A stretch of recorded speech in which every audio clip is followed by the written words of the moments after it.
Tinga takaitawo makore tichishanda kuti tikwanise kuvakawo tioneta kuti tasumukirawo nekuoma akaita nyika yedu.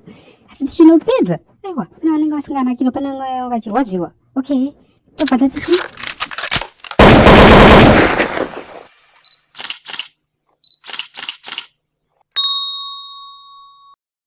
Hello family.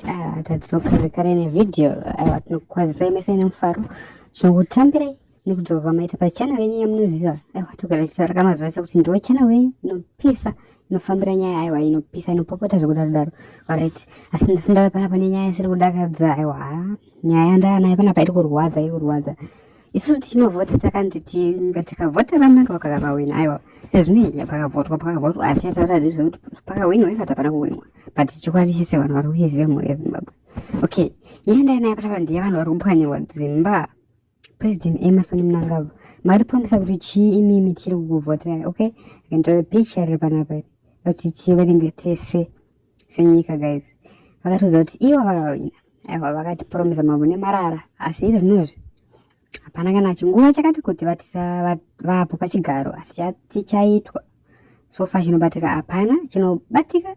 Chatiri kuona isusu tingati chaitwa ndechekupwanyirwa dzimba kwevanhu nekushungurudzwa kwevanhu. Aiwa vanhu vada kutambaniswa, asi mukuru vakasiya vatsaura vakati aiwa idzi inhundire mutsime. Ava inini pane muimbi akaimba song iyoyo havadi kuinzwa inonzi iyo inhundira mutsime. Ava inini vanofara nekusuwa kwavakawanda, vanokuwa chero vasina kurima patina kugohwa vanongoserebreta. Ini takuisirai link mudescription. Song iyoyo inonyatsotaura zvavari varume ava vari kusekerera zvavo, asi mumwoyo mavo muzere ruvengo vanoona sekwenyika yemuoko ndeyavo. Aiwa sezvinei guys, ngatinzwai kuti toita sei nyaya yemacommon section.